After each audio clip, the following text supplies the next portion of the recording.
है कमाल रुतबे मुस्तफ़ा बलगल उला बिकमालिही, है कमाल रुतबे मुस्तफ़ा बलगल उला बिकमालिही। ये असर है उनके जमाल का कशफत दुजा बिजमालिही। है कमाल रुतबे मुस्तफ़ा बलगल उला बिकमालिही। ये असर है उनके जमाल का कशफत दुजा बिजमालिही। किसी एक अदा की तो बात क्या, हसनत जमी ओ खिसालिही। किसी एक अदा की तो बात क्या, हसनत जमी ओ खिसालिही। वो खुदा का जिसने पता दिया सल्लू अलैहि व आलिही। रसाई हजरत जिब्रील सिदरा के मकां तक है। ये मेराज का महीना चल रहा है, रजब का महीना। 26 रजब गुजार के 27वें की शब मेराज का अज़ीमुश्शान वाक़या पेश आया। उसी मुनासबत से ये शेर है। रसाई हजरत जिब्रील सिदरा के मकां तक है। रसाई हजरत जिब्रील सिदरा के मकां तक है, मगर मेराजे सरवर तो मकां से ला मकां तक है। रसाई उनके आरिफ बताऊं क्या कहां तक है। रसाई उनके आरिफ बताऊं क्या कहां तक है। वहीं तक देख सकता है नजर जिसकी जहां तक है। जहां पे जिक्र हबीब होता है वहां पे खुद खुदा करीब होता है। जहां पे जिक्र हबीब होता है वहां पे खुद खुदा करीब होता है। और ऐसी मजलिस में बैठने वाला बंदा खुश नसीब होता है। हजरात गिरामी कद्र, आप हजरात की इस दियारे मोहब्बत में बार बार आता रहता हूं। आप लोग भी समझते होंगे मौली साहब फरक गए हैं। खैर, अल्लाह ताला से दुआ फरमाइए, अल्लाह ताला मेरी जुबान से अच्छी और सच्ची बात कहलवाए। अभी जो मैंने आयत करीमा की तिलावत की है, थोड़ा सा ध्यान से सुनिएगा। पहले पारे की आयत है, याकूब अलैहिस्सलाम की वफात का वक्त है। अम कुंतुम शुहदा इज़ हज़रा याकूबल मौत, क्या तुम उस वक्त मौजूद थे जब याकूब अलैहिस्सलाम की मौत का वक्त करीब आया। इज़ क़ाल लिबनीहि मा तअबुदून मिन बादी, जब अपने बेटों से पूछा। अरबी में इब्न का लफ्ज़ बेटा पोता सबको शामिल है। और याकूब अलैहिस्सलाम की वफात का जब वक्त आया था तो उस वक्त उनके पोते भी बहुत थे, इसलिए बेटा पोता सब अपने बेटों को पोतों को सबको जमा किया। आखिरी वक्त जब इंसान मरने लगता है तो बेटा सबको बुलाता है, क्या कहता है कि फलाना प्लॉट तुम ले लोगे, फलाना प्लॉट तुम ले लोगे, अब बैंक में इतना पैसा है बहन को दे दोगे। यही सब होता है। जिंदगी भर जो कुछ किया मरते वक्त वही याद आता। लेकिन याकूब अलैहिस्सलाम की वफात का वक्त है, बेटा पोता सबको जमा करते हैं। अजीबो गरीब चुभता हुआ सवाल करते हैं। ताज्जुब होता है ये सवाल क्यों कर रहे हैं। क्या सवाल, मा ताबुदून मिन बादी, मेरे बाद तुम किसकी इबादत करोगे। ये भी कोई सवाल है। हजरत मौलाना नूरुल्लाह साहब दामत बरकातुहुम उस्ताजुल असातिज़ा यहाँ मौजूद हैं। बहुत सारे शेखुल हदीस के उस्ताद हैं। ये इनकी वफात का वक्त आए, ये अपने बेटा सबको अब्दुल अहद क्या क्या नाम है सबको जमा करके कहें कि बताओ मेरे बाद तुम किसकी इबादत करोगे। तो बेटा सब कहेगा क्या कि अबू बीमारी की वजह से बहकी बहकी बात बोल रहे हैं, ऊट पटांग बक रहे हैं। ये भी कोई सवाल है कि किसकी इबादत करोगे। कौन पूछ रहा है। याकूब अलैहिस्सलाम नबी हैं और उनका बेटा भी नबी है। कौन, यूसुफ अलैहिस्सलाम। और उनके बाप भी नबी थे। कौन, इसहाक अलैहिस्सलाम। उनके चाचा भी नबी थे। कौन, इस्माइल अलैहिस्सलाम। उनके दादा भी नबी थे। कौन, इब्राहिम अलैहिस्सलाम। याकूब अलैहिस्सलाम खुद भी नबी हैं, उनका बेटा भी नबी है, उनका बाप भी नबी है, उनका चाचा भी नबी है, उनका दादा भी नबी है। गोया खुद नबी, नबी का बाप भी, नबी का बेटा भी, नबी का भतीजा भी, नबी का पोता भी। बल्कि अल्लामा कुर्तुबी रहमतुल्लाह अलैह ने लिखा तफसीर कुर्तुबी में कि 10 नबियों को छोड़कर, 10 नबियों को छोड़कर सारे अंबिया याकूब अलैहिस्सलाम की नस्ल से पैदा हुए। उन्हीं को बनी इसराइल कहते हैं।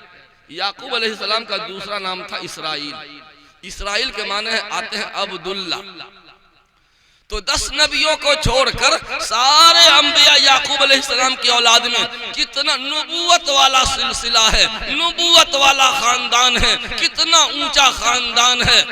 खुद भी नबी, बेटा भी नबी, बाप भी नबी, चाचा भी नबी, दादा भी नबी, बल्कि 1,24,000 अंबियाए किराम में 10 को छोड़ करके सब के सब इन्हीं की औलाद में से नबी। इतना पाकीज़ा खानदान। तब सवाल कर रहे हैं बेटा पोता सबसे कि मेरे बाद किसकी इबादत करोगे? इससे क्या समझे? इस कस्त हजार बदगुमानी, जिंदगी भर की सारी तगो दौ का निचोड़ और खुलासा आखिरी वक्त। गोया मरते वक्त फिक्र है अपनी औलाद की, ईमान की फिक्र है कि मेरे बाद मेरी औलाद मोमिन रहेगी कि नहीं, मुसलमान रहेगी कि नहीं। आज इस्लाह मुआशरा के उन्वान से आप जलसा कर रहे हैं। मिल्लत का सबसे बड़ा खैर खाह, सबसे बड़ा मोहसिन वो है जो अपनी औलाद की सही तरबियत कर दे। सारा बिगाड़ हर मुल्क में, बिगाड़ हर मुल्क में, हर सूबा में, हर जिला में, हर कस्बा में, हर गांव में, हर मोहल्ले में, बल्कि हर घर में, हर फर्द में बिगाड़।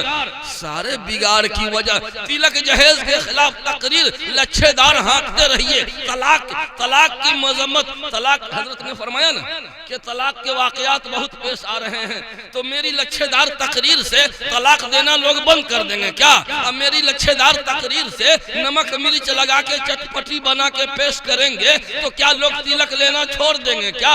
बेपर्दगी छोड़ देंगे, बदकारी छोड़ देंगे? नहीं नहीं नहीं। मौलाना अबुल कलाम आजाद भी कब्र से मिट्टी झाड़ते हुए चले आवे और रो रो कर लोगों को समझाएं, लोग मानने वाले नहीं। मौलाना अबुल कलाम आजाद ने दिल्ली की जामे मस्जिद से रो रो कर, बिलक बिलक कर, तड़प कर, सिसक कर कहा था। कब? जब मुल्क तकसीम हो रहा था, जब मुल्क 2 हिस्से में बट रहा था, अब तो 3 हिस्से में बट गया। मुसलमान 3 जगह हो गए, पहले इकट्ठे थे। मौलाना अबुल कलाम आजाद ने दिल्ली की जामे मस्जिद आज भी गवाह है, उन्होंने मिंबर से कहा था, ओ लोगो जाने वालों मत जाओ, मत जाओ, मत जाओ, यहीं रहो, हिंदुस्तान में रहो, इसी को मजबूत करो। ओ जाने वाले मत जाओ, मत जाओ, ओ बेवफा जाने वालों, तुझे खुदा का वास्ता मत जाओ।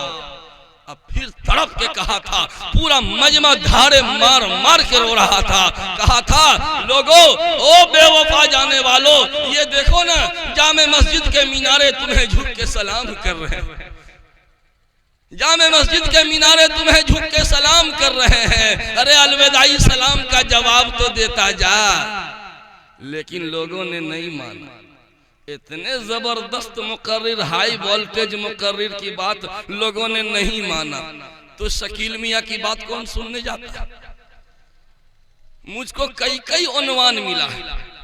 कोई कहे के तलाक पर बोलिए, कोई कहे के जहेज पर बोलिए, कोई कहे के तामीर मस्जिद पर बोलिए, कोई कुछ। मैंने सबको जमा कर दिया है, एक बुनियादी पॉइंट को लिया है कि सारे बिगाड़ की वजह क्या है? सिर्फ एक, दीनी तरबियत का फुकदान। बस लिख लीजिए इसको, दीनी तरबियत का फुकदान। हमने अपनी औलाद को इंजीनियर तो बनाया, रुपया कमाने की मशीन तो बनाया, नाबालिग औलाद को दिल्ली बंबई पंजाब कमाने के लिए भेज दिया। नाबालिग औलाद की कमाई खाना हराम है। हजरत से पूछ लीजिए, गलत बोलूं तो कान पकड़ के बैठा दीजिए। नाबालिग औलाद की कमाई खाना हराम हराम हराम।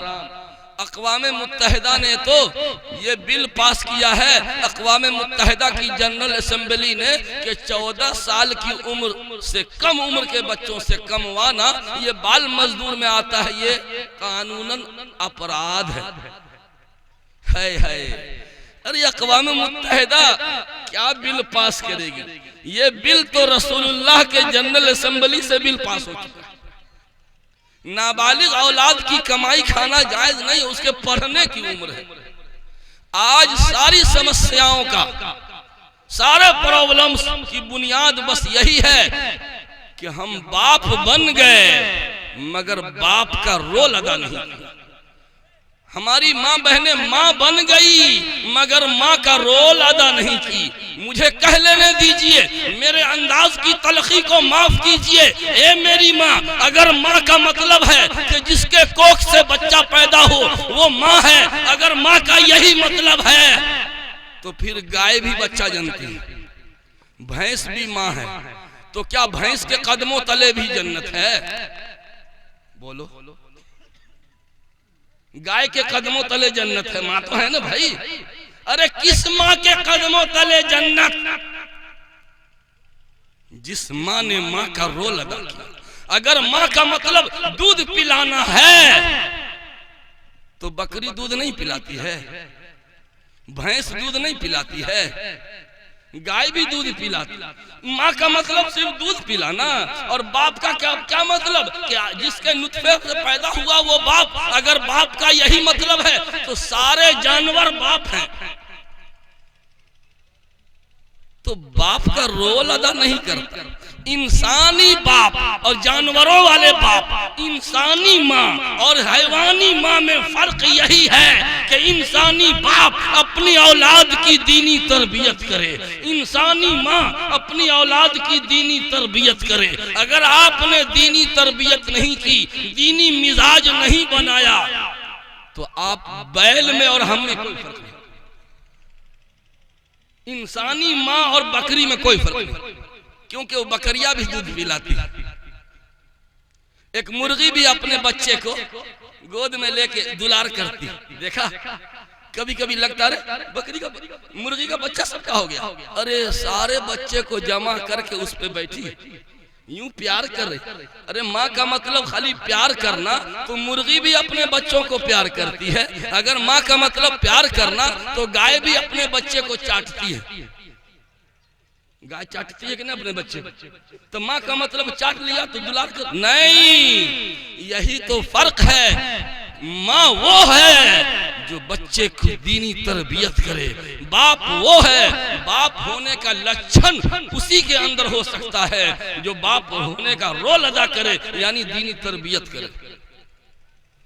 आज एक लड़की मुस्कान खान, नौजवानों सोशल मीडिया पढ़ा, एक लड़की मुस्कान खान ने सैकड़ों गीदड़ों के बीच में ये शेरे बबर की तरह गरज रही है और शेरनी की तरह ललकार रही है, कुफ्र कुफ्र कुफरिया कलमा बक रहा है। एक दो नहीं है, 50 नहीं है, 100 से जायद गीदड़ भूख रहे हैं। लेकिन वाह वाह रे मुस्कान खां, मेरा सलाम तेरे जज्बात को, मेरा सलाम तेरे ईमान को, मेरा सलाम तेरी माँ को, मेरा सलाम तेरे बाप को कि तेरे माँ बाप ने शरबत नहीं पिलाया, तेरे माँ बाप ने जूस नहीं पिलाया, तेरे माँ बाप ने दूध नहीं बल्कि तेरे माँ बाप ने ईमान पिलाया, ईमान पिलाया, ईमान पिलाया। कैसा ईमान पिलाया था कि सैकड़ों गीदड़ भूख रहे हैं, कुफरिया कलमा बोल रहे हैं, लेकिन ये नारे कलंदराना है, नारे मस्ताना है। अल्लाहु अकबर, अल्लाहु अकबर बोलिए ना आप लोग भी, अल्लाहु अकबर, अल्लाहु अकबर। एक लड़की जिसको हम सिनफे नाजुक कहते हैं, बड़े बड़े पहलवानों को बौना कर देती है। क्या ईमान पिलाया है उसके माँ बाप ने, देखा और उसने कह दिया, अपनों को भी पैगाम दिया और गैरों को भी पैगाम दिया। दुश्मनाने इस्लाम को ये पैगाम दिया कि ए वक्त मुझको खोखली दीवार मत समझ, ए वक्त मुझको खोखली दीवार मत समझ, सदियों से जलजलों के मुकाबिल रही हूँ मैं, जो रोक सको तो रोक लो, जो रोक सको तो रोक लो। वीडियो एक बार और देखिए, मैं जब जब देखता हूँ मेरे ईमान में गुदगुदी पैदा होती है, लगता है दिल उछल के बाहर निकल जाएगा, जिसमें ईमानी हरारत आ जाती है कि गीदड़ भूख रहा है और वो कदम डगमगाती नहीं। क्या साबित कदमी है, अल्लाहु अकबर। हजरत सुमैया की याद ताजा होती है, हजरत सुमैया की याद ताज़ा होती है, कदम बढ़ाती जाती है, उधर से नारा लग रहा है और इधर कदम बढ़ती जा रही है। अल्लाहु अकबर, ईमान ने उसको फौलादी कुव्वत दे दिया है। जी हाँ, सबसे सुपर पावर कौन?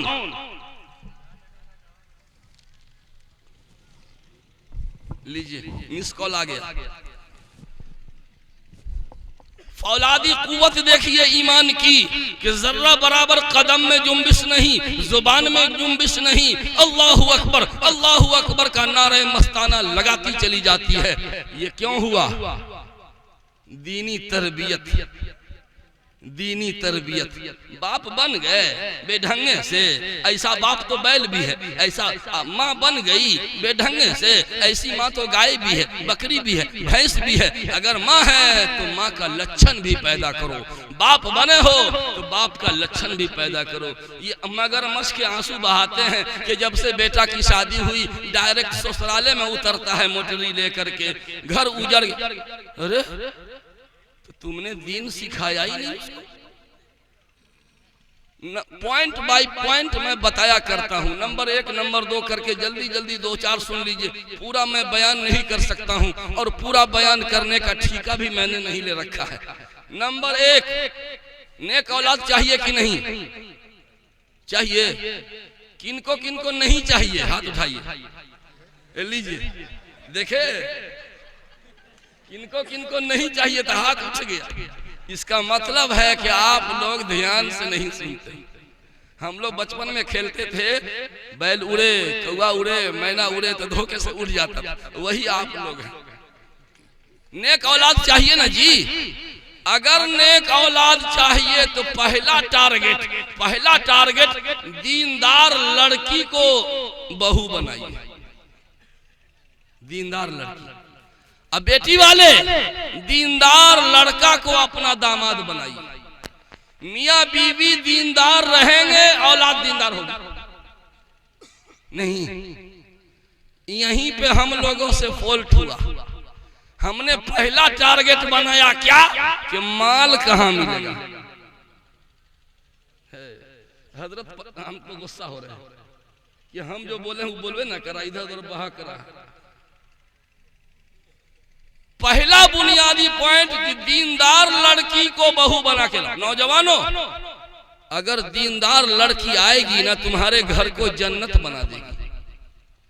अब बदचलन गैर तरबियत याफ्ता जिस घर में जाएगी उस घर को जहन्नम बना देगी।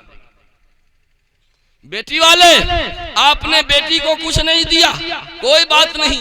अगर दीनदार शौहर दे दिया ना, कसम खुदा की, कारून के खजाने से बड़ा खजाना दे दिया। पहला टारगेट बनाइए दीनदारी। हम लोगों ने पहला टारगेट बनाया कि माल कहाँ मिलेगा। ऐसा पार्टी को पकड़ो कि बेला मांगे मिल जाए। और कहते कि हम मांगे थोड़े हैं, अपने से दिया है। ओ, अपने से? इससे पहले क्यों नहीं दे दिया था? नहीं, अगर अपने से दिया तो रिश्ता लगने से पहले क्यों नहीं दिया? रिश्ता लगा तब। इसका मतलब है कि ये घूस है, रिश्वत है। और अर्राशी वल मुर्तशी किलाहुमा फिन्नार। रिश्वत लेने वाला, तिलक लेने वाला, तिलक देने वाला, दोनों जहन्नमी। मैं नहीं कहता, ये रसूलुल्लाह के सुप्रीम कोर्ट का जजमेंट है भाई। हमने दीनदारी को टारगेट नहीं बनाया, तिलक और माल को पहला टारगेट बनाया। जो माल को टारगेट बनाएगा वो कंगाल बन के रहेगा। आज नहीं, बाप जन्म में साइकिल नसीब नहीं हुई और ससुराल की मोटरसाइकिल पे हुर्र। मुझको कोई नौजवान आता है रिसीव करने के लिए, हम सुनो ये गाड़ी किसकी है? ये फलाने साहब की। ये जहेज की गाड़ी है या नहीं? खरीदे हैं। सही बोल। जहेज की गाड़ी पे मैं नहीं बैठूंगा, खरीद अपने पैसे से खरीदता मैं बैठूंगा जी, न तो मैं पैदल जा सकता हूँ, जहेज की गाड़ी पे नहीं बैठ सकता। मेरे दोस्तों, हजरत मौलाना अली मियां नदवी रहमतुल्लाह अलैह ने एक किताब में दिबाचा लिखा है, मुकद्दमा। हजरत मौलाना बुरहानुद्दीन संभली रहमतुल्लाह अलैह की किताब है तिलक जहेज इस्लाम की नजर में। उसमें हजरत मौलाना अली मियां नदवी रहमतुल्लाह अलैह का मुकद्दमा है। हजरत ने लिखा कि 5 लड़कियों के एक बाप ने मुझको खत लिखा। मुस्लिम फसल्ला बोर्ड के सदर न थे। 5 लड़कियों के एक बाप ने मुझे खत लिखा कि हजरत मैं 5 लड़कियों का बाप हूं, लड़का वालों के मुतालबात को मैं पूरी करने की सलाहियत नहीं रखता, मैं क्या करूं हजरत? इतना मोटा माल तो भीख में भी नहीं मिलेगा, मैं करूं तो क्या करूं? आप बड़े आलिम दीन हैं, आप हमको फतवा दीजिए, आप हमको फतवा दीजिए कि इन लड़कियों को चुपके से जहर वाला इंजेक्शन दे दूं, इजाजत दीजिए तो मैं जहर वाला इंजेक्शन दे दूं। हजरत खत पढ़ते पढ़ते रख देते हैं और आंखों से आंसुओं की बरसात शुरू हो जाती है। मेरे दोस्तों, कितनी लड़की वाले परेशान हैं। खुद मेरे जैसे छोटे भैया को आज भी कल भी कोई दिन नागा नहीं जाता कि 2-4 लड़की वाले हमको रिश्ता लगाने की बात नहीं। हैदराबाद की एक लड़की लड़का वालों के मुतालबात से तंग आ चुकी, उसके बाप तंग आ चुके। उसने सोचा कि अब मैं धरती पे बोझ बन चुकी हूँ।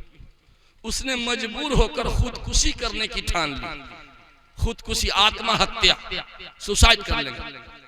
लेकिन मरने से पहले एक खत लिखा, और खत जो है ना तकिया के नीचे डाल दिया।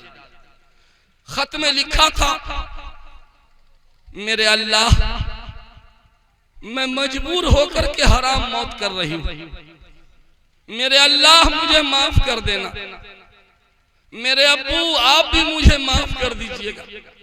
और मैं दुनिया जहान की तमाम बेटी वालों को मैं पैगाम देना चाहता हूं, मैं पैगाम देना चाहती हूँ, मैं पूरी दुनिया के बेटी के बाप लोगों को मैं एक पैगाम देना चाहती हूँ कि बेटी वालों, अगर तुम अपनी बेटी को जहेज देना तो एक चीज जरूर देना, जहेज में एक चीज जहेज में जरूर देना। वो क्या? 5 मीटर कफन का कपड़ा भी दे देना जहेज में। 5 मीटर कफन का कपड़ा भी दे देना, क्योंकि ये दरिंदा लालची तुम्हारी बेटी को जीने नहीं देगा, जुल्म करेगा, मार डालेगा। तो जालिम ससुर का कफन लेके अल्लाह के दरबार में न जाए। जब सब कुछ बाप का तो कफन भी बाप का। जब मुसहरी बाप दे, बर्तन बाप दे, घड़ी उड़ी सारा काम, तो कफन भी बाप। कफन भी 5 मीटर दे देना सामाने जहेज में, और फहरिस्ते जहेज में लिख देना 5 मीटर कपड़ा बराए कफन लिख। खुदा के वास्ते पहला टारगेट बनाइए दीनदारी को। ये इलाका अल्हम्दुलिल्लाह बहुत कुछ बचा हुआ। एक हत्ता में अभी गया था, मधुबनी जिला में बड़ी आबादी है, बड़े बड़े VIP लोग हैं वहां, SP DSP हैं, प्रोफेसर इंजीनियर बहुत है, आला तालीम याफ्ता, तकरीबन 85% लोग वहां पढ़े लिखे हैं। उस गांव की सूरत हाल ये है कि निकाह पढ़ाने वाले को भी खाना नहीं मिलता। अब बारात कहां से? बारात कहां से? कोई तिलक नहीं, कोई जहेज नहीं, कुछ नहीं, बारात है ही नहीं, बिल्कुल नहीं। अल्लाहु अकबर। मैं तो दंग रह गया। काश कि इस इलाके में भी वो अदा पैदा की जा सकती है। तो मेरे भाइयों, पहला काम दीनदारी को टारगेट बना के रिश्ता कीजिएगा। और नंबर 2, सुन्नत के मुताबिक शादी कीजिए। सुन्नत के शादी की बुनियाद पर बच्चे होते हैं तो पहली बुनियाद गलत है, पहली ईंट टेढ़ी है तो औलाद भी टेढ़ी पैदा होगी। जी हाँ, तो इसलिए सुन्नत के मुताबिक शादी कीजिए। और नंबर 3, हालत हमल में औरत खास तौर पर गुनाहों से परहेज करे। जब बच्चा ठहरता है तो बच्चे की खुराक क्या है बताइए तो? माँ के जिस्म का खून, जब बच्चा ठहरता है माँ के जिस्म का खून 3 हिस्से में बट जाता है।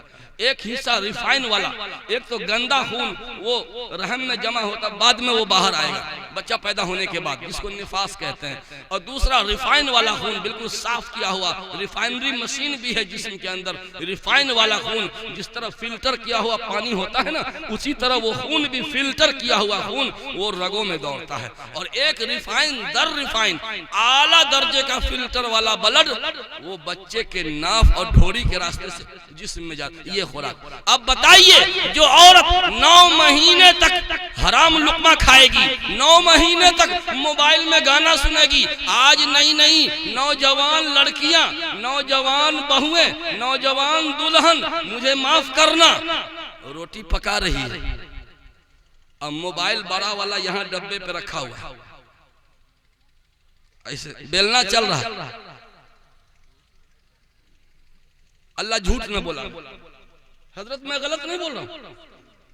अरे नई नई दुल्हन इतने बेशरम हो गए, इतने बेशरम, डूब मरना चाहिए चुल्लू भर पानी में।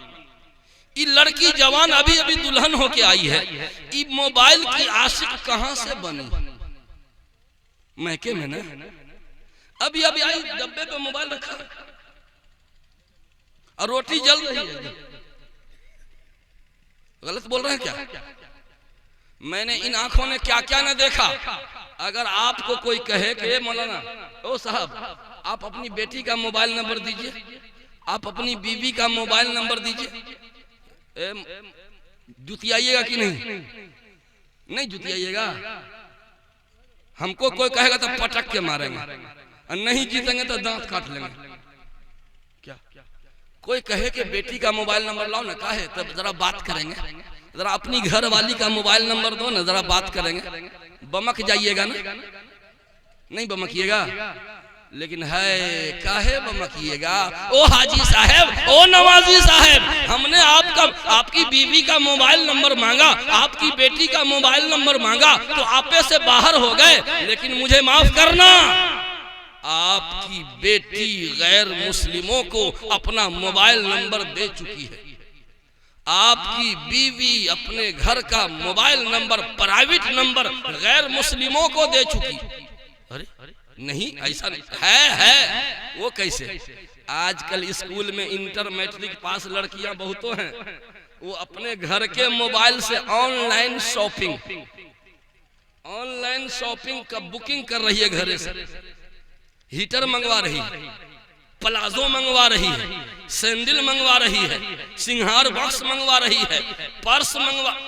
अरे शायद आपने ये नहीं सुना, कभी पहली बार सुन रहे हैं। लेकिन काहे के लिए? ऐसे मौलवी को बोलाना ही नहीं चाहिए, जो चुन चुन के जख्म का मवाद निकाले। जवान लड़कियां ऑनलाइन शॉपिंग कर रही है, कंपनी में ऑर्डर कर रही है, और उस डेट में सामान पहुंचा, वो बड़ा सा बैग पीठ में लादे हुए मोटरसाइकिल पे, और ये आपकी जवान बेटी इन आंखों ने देखा है जनाब, मैं सिर्फ किताब नहीं समाज को भी पढ़ता हूं। ये जवान लड़की बाहर आती है, वो कहाँ है? वो इधर से फोन लगा, और ये हम यहाँ पे देखिए, हम रोड पे देखिए, हम लाल दुपट्टा होगा, हाँ ठीक है ठीक है ठीक है, देख लिया। अब आता है मुस्कुरा, वो कौन है? गैर मुस्लिम। कोई माल बंबई से, कोई पूना से, कोई कलकत्ता से, कोई दिल्ली से, कोई पटना से माल पहुंचता है। ये घर का मोबाइल नंबर, बीवी का पर्सनल नंबर, बेटी जिस मोबाइल को रिसीव करती है वो मोबाइल नंबर कंपनी के हेड ब्रांच से लेकर के और छोटे छोटे ब्रांच में पहुंच। गैर मुस्लिमों को आपकी बेटी ने मोबाइल नंबर दिया कि नहीं दिया? तू इधर उधर की ना बात कर, ये बता के काफिला क्यों लूटा? मुझे रहजनों से गिला नहीं, तेरी रहबरी का सवाल। फूले नहीं समाते हैं कि मेरी बेटी इतनी पढ़ी लिखी, इंटर पास है, अपने से बुकिंग कर लेती है, सामान घरे पहुंच जाता है। अरे अल्लाह के बंदे, आपके घर का प्राइवेट नंबर गैर मुस्लिमों को पहुंच गया, और वो आपकी बेटी मुस्कुरा कर इस्तकबाल करती है क्या लाइए लाइए जी। अब फिर सामान पसंद नहीं आया तो फिर बुक करती है कि नहीं वापस, तो फिर दोबारा वो आएगा। कहाँ जा रहे हैं हम? तो मेरे भाइयों, सुन्नत के मुताबिक शादी कीजिए, मस्जिद में निकाह कीजिए, और उसके बाद हालत हमल में औरत खास तौर पे गुनाहों से परहेज करे। लेकिन माँ के पेट में बच्चा है, वो तो मोबाइल 12 बजे रात तक मोबाइल देखती है। कौन? वही माँ जो माँ बनने वाली है, वो आंख के रास्ते से, कान के रास्ते से गंदगी सप्लाई कर रही है।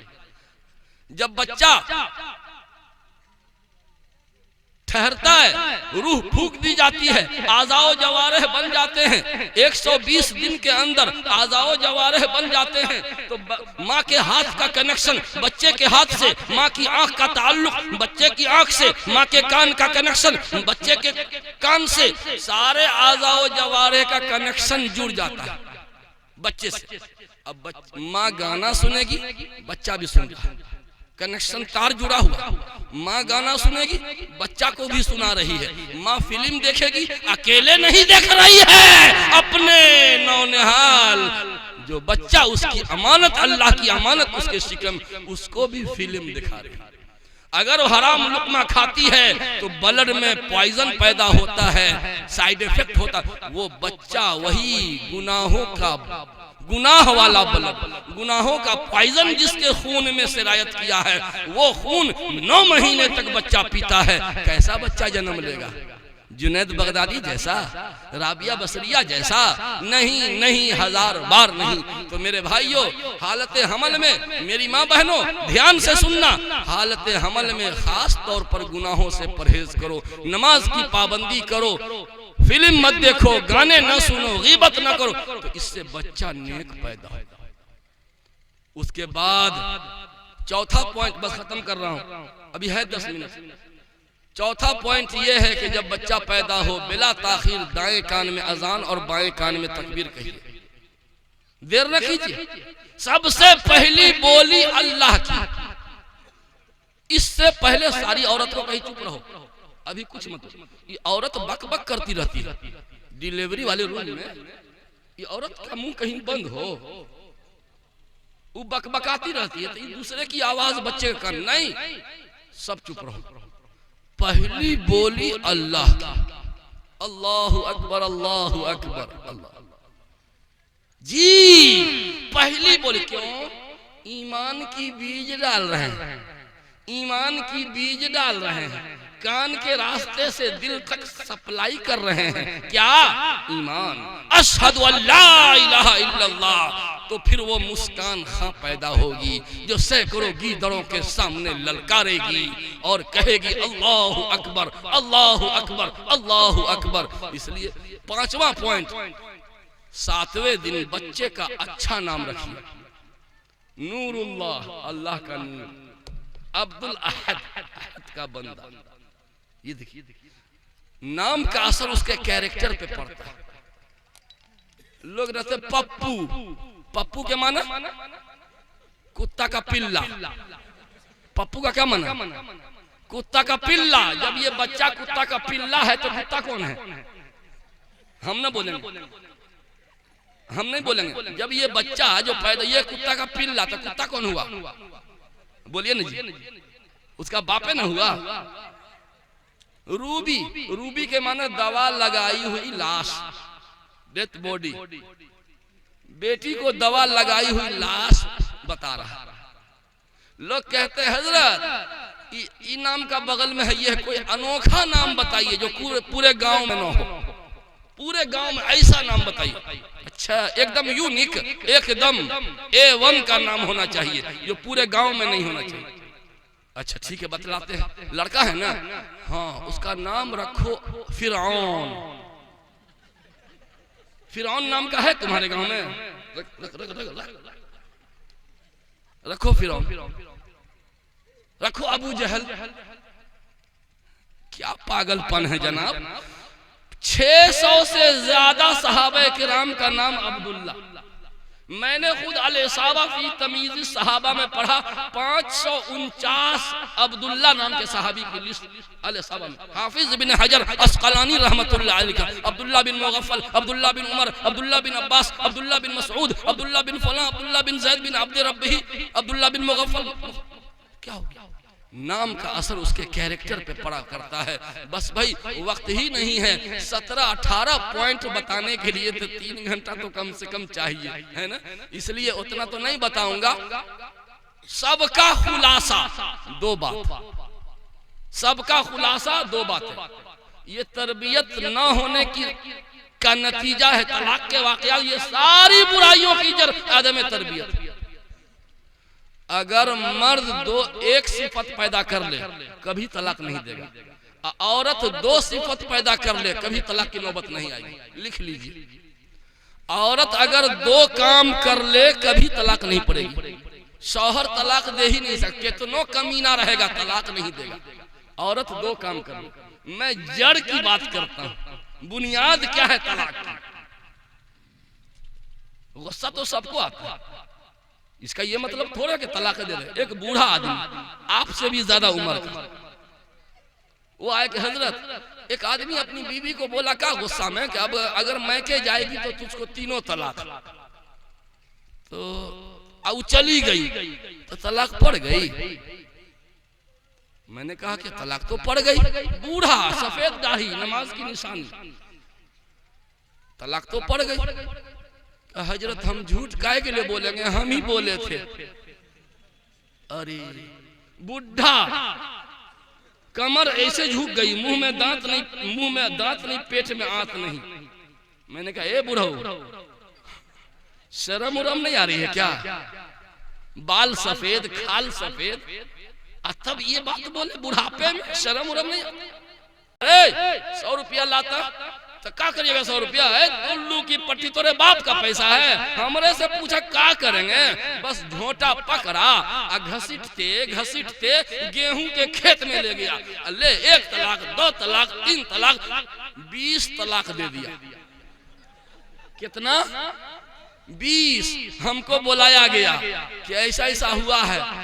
तो मैंने उसको बुलाया कि रे पहला बेटा गोद में, एकदम जवान बीवी, 6 महीना का बेटा, पहला बेटा। सोच लीजिए कितने दिन पहले शादी हुई होगी। रे क्या तलाक दिए थे? तो दिए होंगे 15-20 तलाक। अरे मारा पेट में एक फेंट। अरे तुम्हारा पेट है कि तलाक का पेटारा है? ये पेट है कि पेटारा है रे? ये लगता है कि पेट में तलाक भरे हुए हो क्या? अल्लाह ने तो 3 ही तलाक का अधिकार दिया था। इस 17 तलाक तुम कहां से बाईपास से ले आए हैं? इस 17 तलाक मारा पेट में एक पेट की, शर्म उरम नहीं आती? इस जवान बीवी के सुहाग को तुमने उजाड़ दिया, जिसने अपनी इज्जत तुम्हारे हवाले की, तुम्हारे चौखट पे कुर्बान होने आई थी, डोली पे उठ के आई थी, ताबूत पे इसका जनाजा जाता, तूने इसकी सुहाग को उजाड़ दिया। अगर तुम्हारी बहन को तुम्हारा बहनोई तलाक देता, तेरे दिल पे क्या गुजरती? अगर तुम्हारी बुढ़िया माँ को तुम्हारा बुढ़वा बाप तलाक देता, तो तेरे दिल पे क्या गुजरती?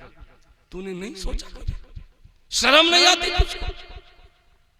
आए दिन इमारत शरिया जाइए ना, ऐसे ऐसे तलाक के वाकयात आते रहते हैं कि रूह कांप जाती है। छोटी छोटी मामूली बात पे तलाक दे दिया करते हैं। मेरे भाइयों, सारी बुराइयों की जड़ ये है कि तरबियत। तो औरत 2 सिफत पैदा कर ले, बता दे। नंबर 1 सब्र।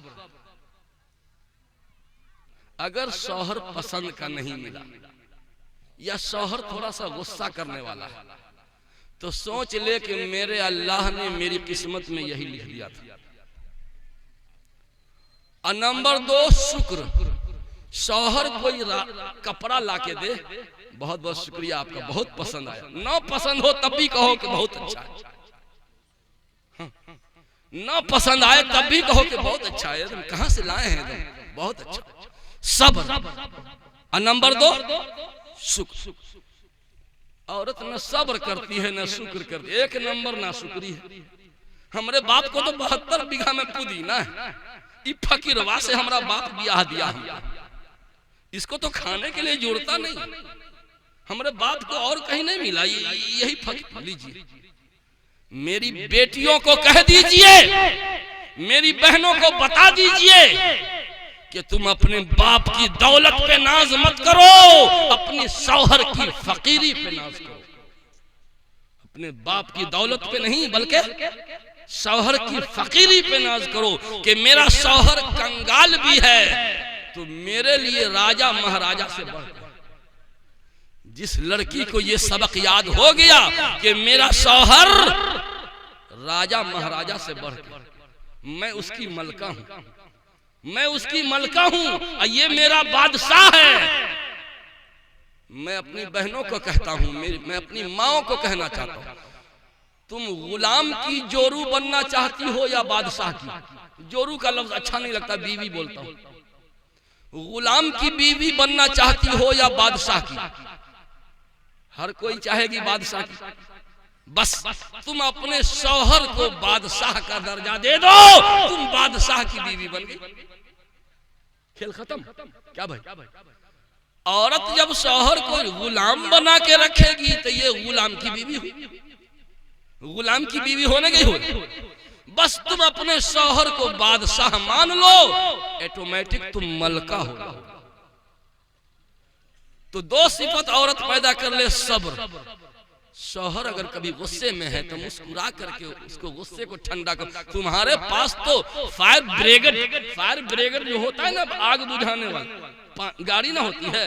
औरत की एक मुस्कुराहट मर्द के सारे गुस्से को बुझा दे, एक मुस्कुराहट बस काफी। गुस्से में आया चुड़ैल बन के बैठी हुई है, ईंट का जवाब पत्थर से देती है, तो शैतान बीच में कूद पड़ता है रेफरी बन के। रे हमको ऐसे बोल दिया, औरत ने कुछ बोल दिया तो मर्द को पिन मारता है शैतान। रे बीवी होके ऐसे बोलेगी, हमारी जोरू होती तो हम गलफड़ा पकड़ के चिर देते। लो आ गया इसको ताव, आओ ना देखा ताव, ठोक दिया एकदम 20 तलाक।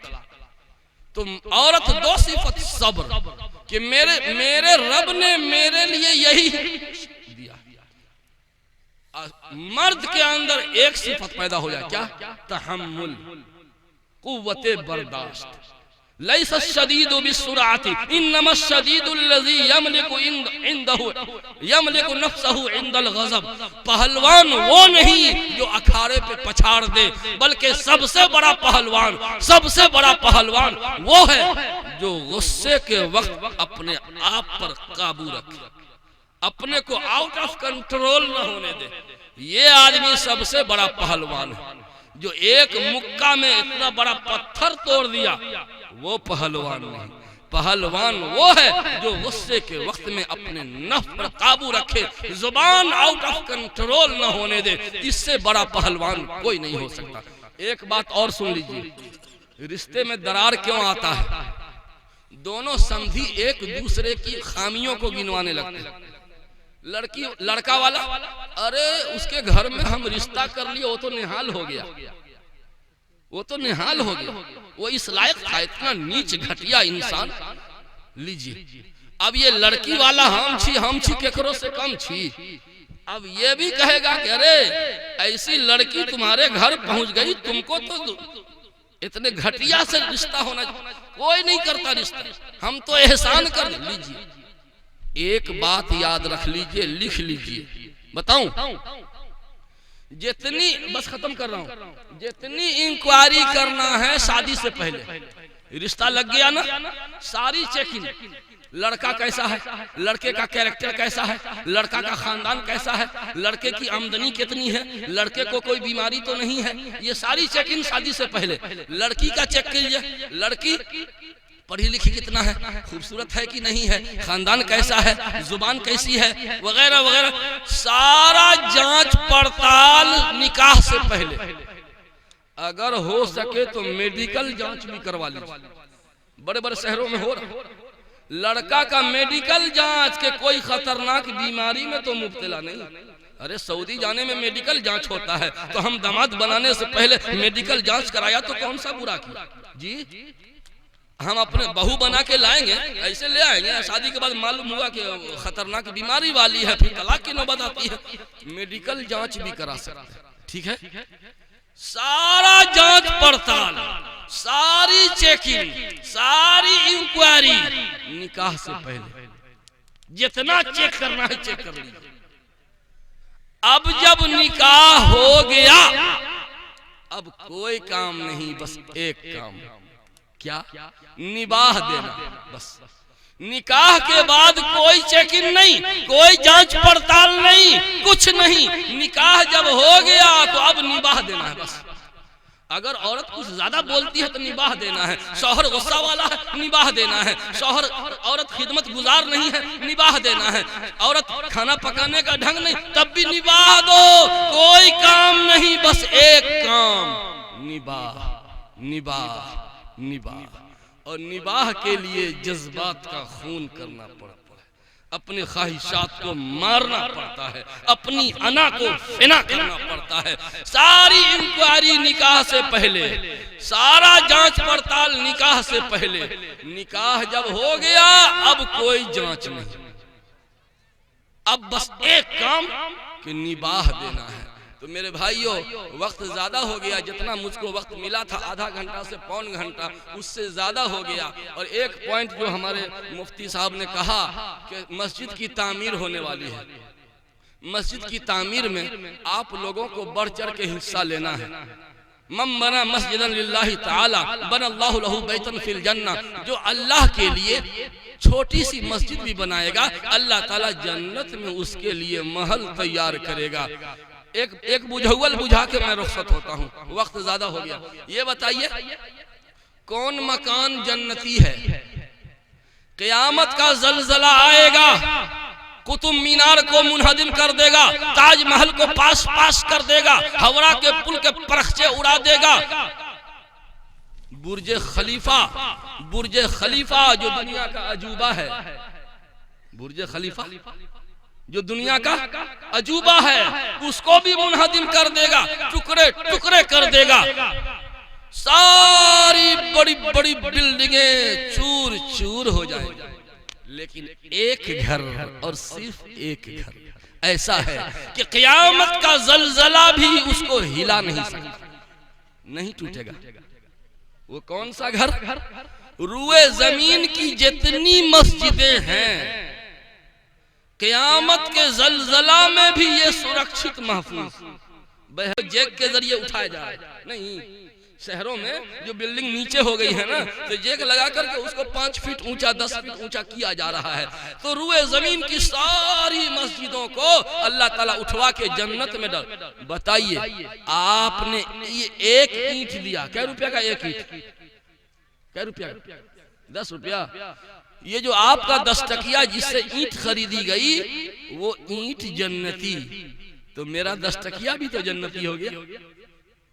बात समझिए, जब वो ईंट जो अल्लाह के घर में लग जाए वो जन्नत में जाए। मस्जिद का चूना, मस्जिद का सीमेंट, मस्जिद का छड़, मस्जिद का बालू, ये सारा फर्श और सब कुछ उठ गया। इसका मतलब है कि 5 रुपया भी मेरे जेब का लगा तो वो पैसा डायरेक्ट जन्नत में चला गया। करेंगे इंशाल्लाह सब लोग। और आसान तरीका ये है कि मस्जिद कितने स्क्वायर फीट में है, ठीक है? मिसाल के तौर पर 200 स्क्वायर फीट है। इंजीनियर से एक तखमीना बनाइए कि एक मुसल्ला भर जगह की तामीर पूरी नीचे से ऊपर तक क्या खर्च पड़ेगा? कितना मुसल्ला होगा? वो जो सिंगल मुसल्ला जो इमाम साहब बिछा के पढ़ाते हैं ना, वो मुसल्ला भर ले लीजिए अपने वालिद के नाम, अपनी वालदा के नाम पे। जिस बाप की जमीन की वजह से आप जमींदार कहलाते हैं। हजरत के पास जमीन है, अपनी खरीदी हुई नहीं होगी, बहुत कम, वालिद की छोड़ी हुई जमीन। आप जमींदार हैं, अपना कम, सब बाप का। ये खाता खिसरा के वाला जो सैंत के हम रख रहे हैं, ये सब बाप। जिस बाप की जमीन की वजह से हम जमींदार कहलावे, उस बाप का कोई हक नहीं। उस बाप के लिए मुसल्ला पर जमीन मस्जिद में देनी।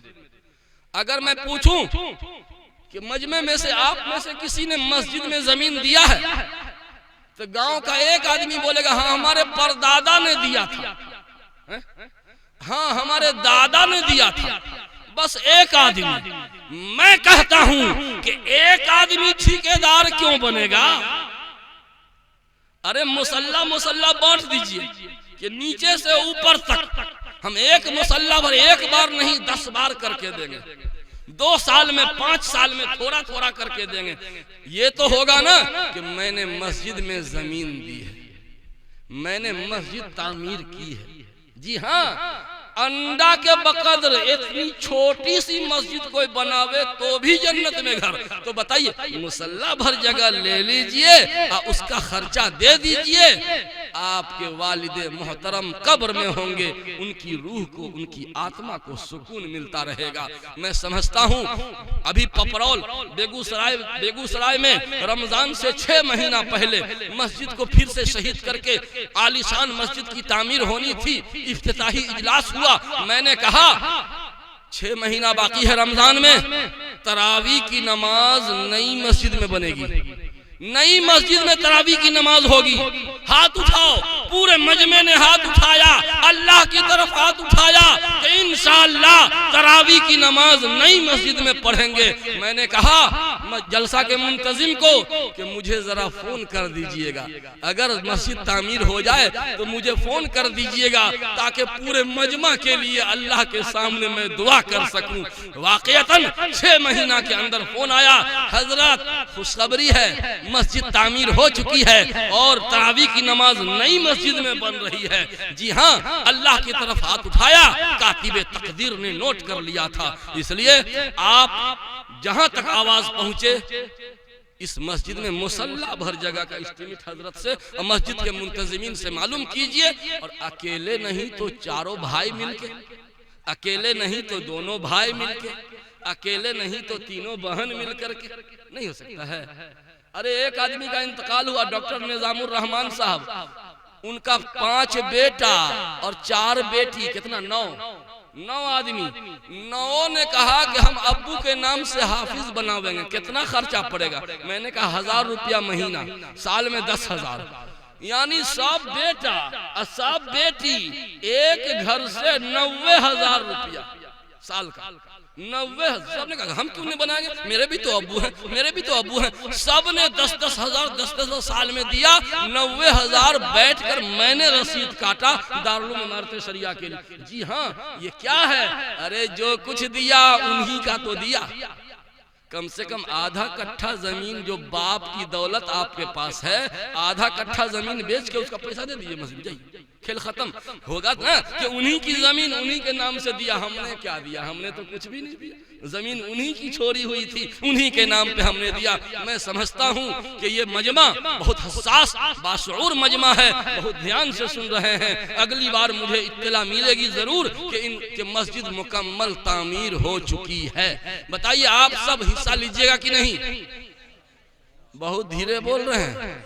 इंशाअल्लाह अल्लाह ताला हम सबको अमल की तौफीक अता फरमाए। मैंने वक्त ज़्यादा ले लिया, माजरत के साथ मैं रुखसत होता हूँ। अल्लाह ताला हम सबको अमन व आफियत अता फरमाए। आमीन आमीन व आखिर दावाना अल्हम्दुलिल्लाह रब्बिल आलमीन।